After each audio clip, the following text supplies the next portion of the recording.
इस वीडियो में हम क्लास 10th की एक्सरसाइज 12.3 के क्वेश्चन नंबर 6 और उससे आगे हल करना सीख रहे हैं बेटा। क्वेश्चन नंबर 6 है, एक वृत्ताकार मेज पोस्ट जिसकी त्रिज्या 32 सेंटीमीटर है, उसमें बीच में एक समबाहु त्रिभुज ABC को छोड़ते हुए, ये समबाहु त्रिभुज है, इसको छोड़ दिया है और बाकी जगह डिजाइन बना हुआ है। ये एक मेज पोस्ट है वृत्ताकार, इसमें सिर्फ बीच वाले हिस्से को छोड़कर, त्रिभुजाकार को छोड़कर बाकी जगह डिजाइन बना हुआ है। इस डिजाइन का क्षेत्रफल ज्ञात करना है। वृत्ताकार है तो इसकी त्रिज्या दी हुई है बेटा, ये दिया हुआ है 32 सेंटीमीटर। मान लीजिए O इसका केंद्र है। तो अब इस डिजाइन का क्षेत्रफल कैसे निकालेंगे? देखिए, पूरे वृत्त के क्षेत्रफल में से अगर मैं इस त्रिभुज का क्षेत्रफल घटा दूं तो इस डिजाइन का क्षेत्रफल आ जाएगा। वृत्त का क्षेत्रफल हम आसानी से निकाल सकते हैं क्योंकि 32 सेंटीमीटर त्रिज्या दी हुई है और वृत्त के क्षेत्रफल का फॉर्मूला होता है πr², तो फॉर्मूले से हम निकाल लेंगे। त्रिभुज के क्षेत्रफल के लिए त्रिभुज की भुजा का पता होना चाहिए। हमें किसी भी भुजा का नहीं पता, हमें त्रिज्या का पता, हमें इस भुजा का थोड़े ही पता है। तो इस भुजा को कैसे निकालेंगे? एक भुजा आते ही तीनों भुजा आ जाएंगी क्योंकि वो समबाहु त्रिभुज है। तो कैसे निकालेंगे ये भुजा? देखिए कैसे निकालेंगे। इस पर हम लंब डाल देंगे। केंद्र से किसी भी जीवा पर अगर हम लंब डाल दें, मान लीजिए यहाँ हमने लंब डाल दिया, ये बिंदु है D। अगर हम ये लंब डाल दें तो ये इस जीवा को समद्विभाजित करेगा। BD और DC बराबर होंगे। अब हमने लंब डाल दिया है तो ये देखिए OBD एक समकोण त्रिभुज बन गया है। समकोण त्रिभुज में जब हम 9th चैप्टर में करते थे, एक भुजा का हमें पता हो तो बाकी दो भुजा हम निकाल सकते हैं। पंडित बद्री प्रसाद हर हर बोले फॉर्मूला से हम वो निकाल सकते हैं। और कौन हमें पता ही है, इसमें थीटा कहाँ होगा? ये थीटा होगा।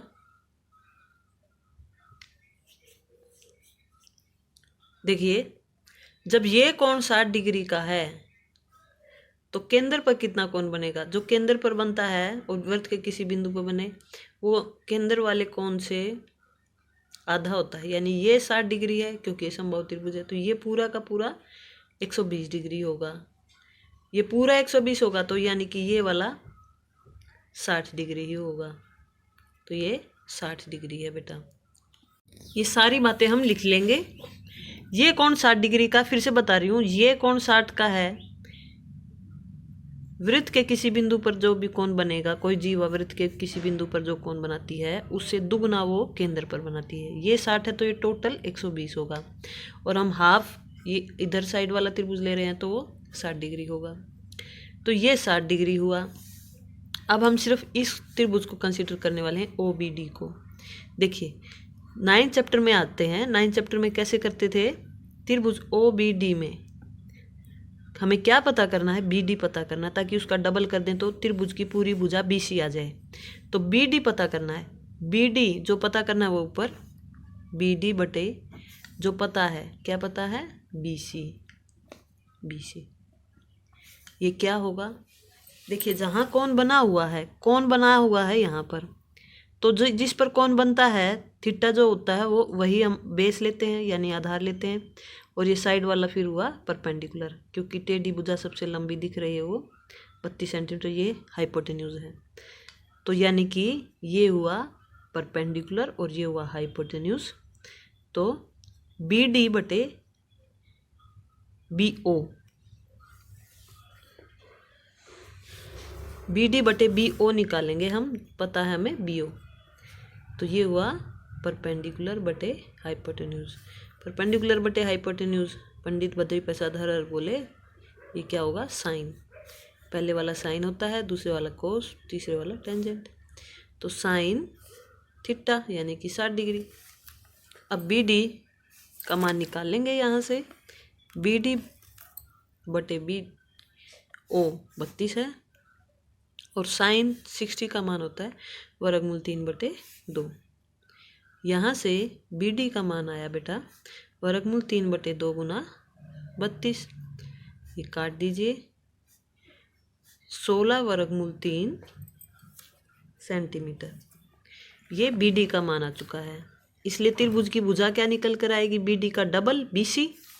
इसलिए बी सी बराबर 2 गुना बी डी, ये तो दिख ही रहा है हमने, 2 गुना 16 वर्गमूल 3, ये आया 32 वर्गमूल 3 सेंटीमीटर। तो अब त्रिभुज की भुजा भी निकल चुकी है, तो हम त्रिभुज का क्षेत्रफल आसानी से निकाल सकते हैं, और सर्कल का तो पहले ही निकाल सकते थे।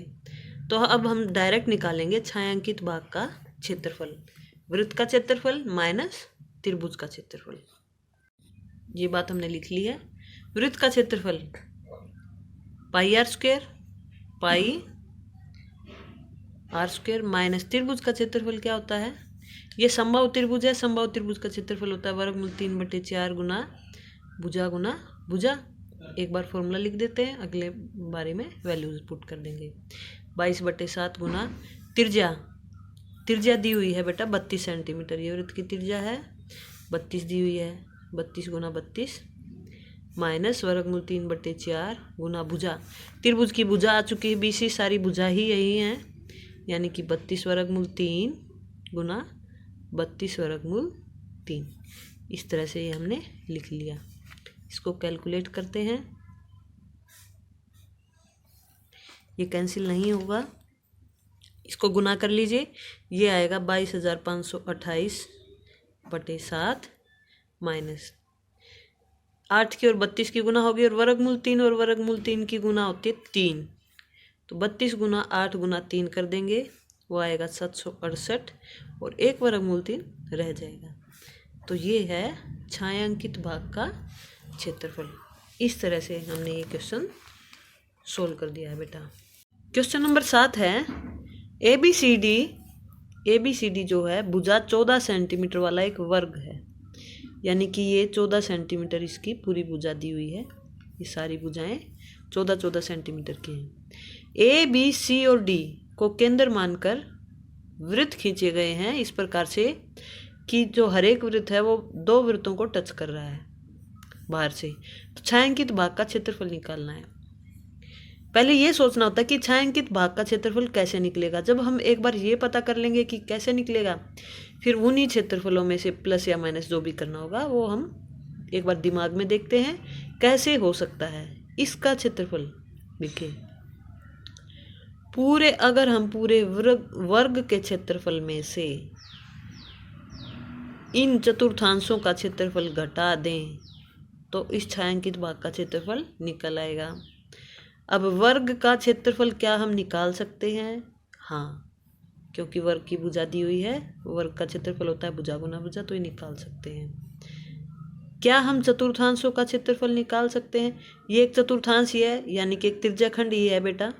देखिए एक त्रिज्याखंड किस तरह से होता है, त्रिज्या पर ऐसे ही तो होता है, तो इसी प्रकार से है। और ये 90 डिग्री का ही कोण है, क्योंकि ये वर्ग है तो हर एक 90 के हैं, तो त्रिज्याखंड है एक तरह से। त्रिज्याखंड का क्षेत्रफल क्या होता है? वो होता है θ/360 पाई आर स्क्वायर। अब θ/360 पाई आर स्क्वायर, थीटा पता है 90 डिग्री, क्या हमें आर पता है? आर हमें तो इस वर्ग की पूरी भुजा पता है, लेकिन आप ध्यान से देखिए, चित्र देखकर ही पता चल रहा है आधा तो हिस्सा इस वृत्त ने लिया हुआ है, आधा हिस्सा इस भुजा का इस वृत्त ने लिया हुआ है, यानी कि ये जो त्रिज्या हुई इस वृत्त की कितनी हुई? 7 सेंटीमीटर। ये भी 7 सेंटीमीटर, यानी कि हमें त्रिज्या भी पता है। त्रिज्या पता है तो हम इस त्रिज्याखंड का क्षेत्रफल निकाल सकते हैं। एक के निकालने के बाद हम 4 से गुना कर देंगे, चारों का आ जाएगा, और वर्ग के क्षेत्रफल में से हम उसको माइनस कर देंगे। इस प्रकार से हम इस क्वेश्चन को हल करने वाले हैं बेटा। ये बातें हम लिख लेंगे बेटा।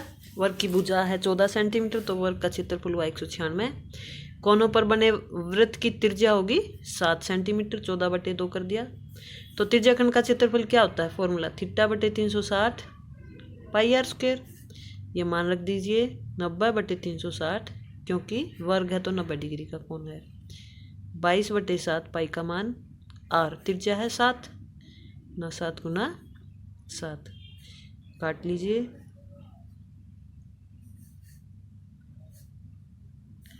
77/2 सेंटीमीटर स्क्वायर।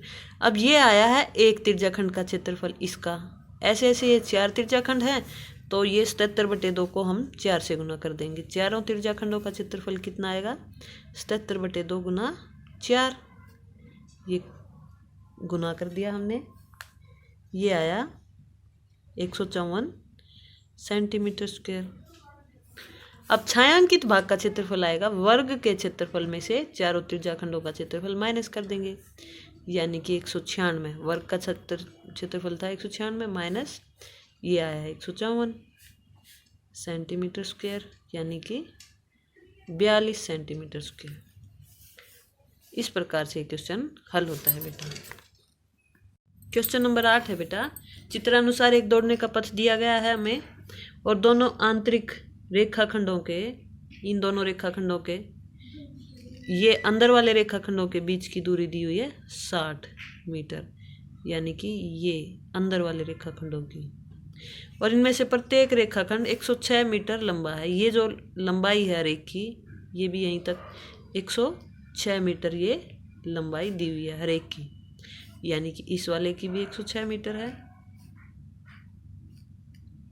और ये पथ, ये जो चौड़ाई है रास्ते की, ये 10 मीटर दी हुई है। तो हमें क्या ज्ञात करना है? पथ के आंतरिक किनारों के अनुदिश एक चक्कर लगाने में चली गई दूरी, ये दूरी निकालनी है, ये दूरी। अब ये दूरी कैसे निकालेंगे? देखिए, यहाँ से लेकर यहाँ तक तो 106 हो गई, क्योंकि ये लंबाई 106 है, ये भी 106 हो गई।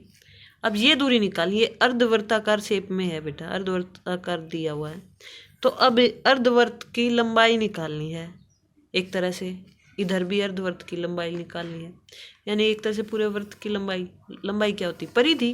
परिधि का फॉर्मूला होता है 2 पाई r। अब r पता होना चाहिए, r क्या? त्रिज्या। अब देखिए पूरा व्यास तो है 60 मीटर, क्योंकि यहाँ से पता चल रहा है ये 60 मीटर है, ये दूरी 60 मीटर है, तो त्रिज्या हो गई 30। तो यानी कि अंदर की इसकी दूरी 2 पाई r फॉर्मूले से हम निकाल लेंगे 30 त्रिज्या लेकर के, तो लंबाई टोटल हम लंबाई निकाल लेंगे इस तरह से। और पथ का क्षेत्रफल, रास्ते का क्षेत्रफल कैसे निकालेंगे? देखिए, इसको नाम दे देंगे, मान लीजिए ये नाम है A B C D, इसका भी नाम रख दिया E F G और H।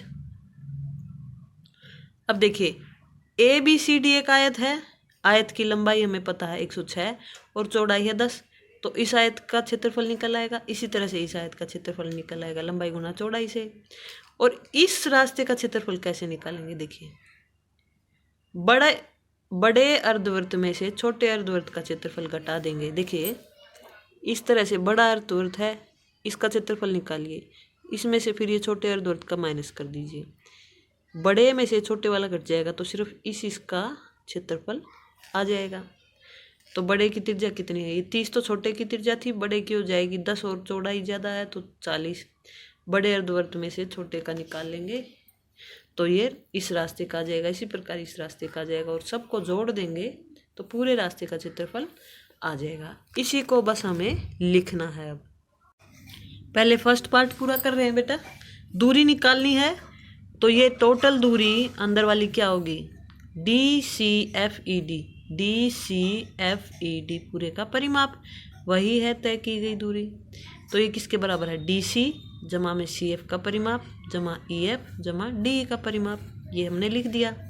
अब DC 106 मीटर है, CF बेटा, CF एक अर्धवृत्त है, और वृत्त का परिमाप यानी वृत्त की परिधि होती 2 पाई r, और ये अर्धवृत्त है तो इसकी परिधि होगी पाई गुना में r।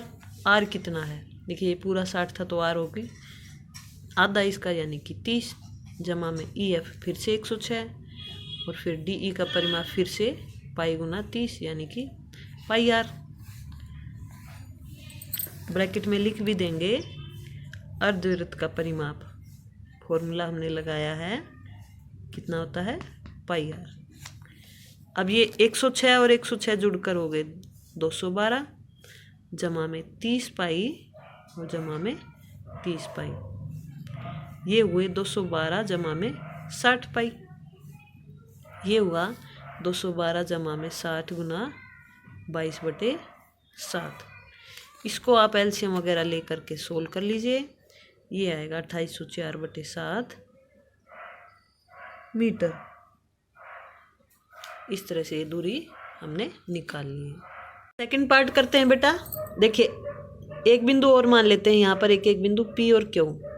तो अभी पहले हम पथ का क्षेत्रफल निकालने के लिए आयत का क्षेत्रफल निकालना तो आसान है, लंबाई गुना चौड़ाई। इसका क्षेत्रफल कैसे निकालना है? बड़े अर्धवृत्त के क्षेत्रफल में से छोटे अर्धवृत्त का घटा देंगे तो इसका क्षेत्रफल आ जाएगा। तो ये किसका निकाल रहे हैं हम पहले? ADQEHPA, इस पूरे रास्ते का क्षेत्रफल हम निकाल रहे हैं।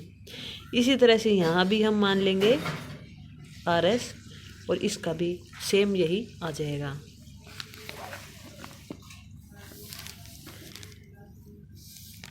वृत्ताकार पथ का क्षेत्रफल क्या आएगा बेटा? इसका बड़े अर्धवृत्त का क्षेत्रफल। देखिए वृत्त का क्षेत्रफल होता है πr², तो अर्धवृत्त का क्षेत्रफल क्या होगा? आधा πr²।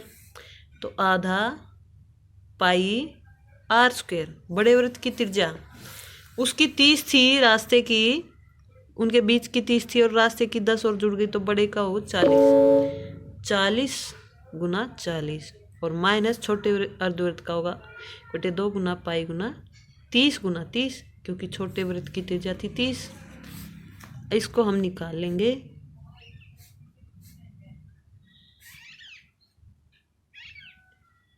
-800 पाई माइनस 450 पाई, तो ये आया 350 पाई, यानी कि 350 × 22/7।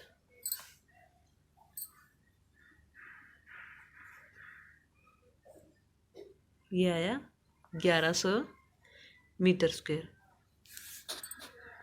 ये 1100 आ चुका है तो ये भी 1100 आएगा। ये दोनों आने के बाद हमें इनका क्षेत्रफल निकालना है, ABCD का क्षेत्रफल। ये एक आयत है, आयत का क्षेत्रफल का फॉर्मूला होगा लंबाई गुना चौड़ाई, यानी 106 × 10।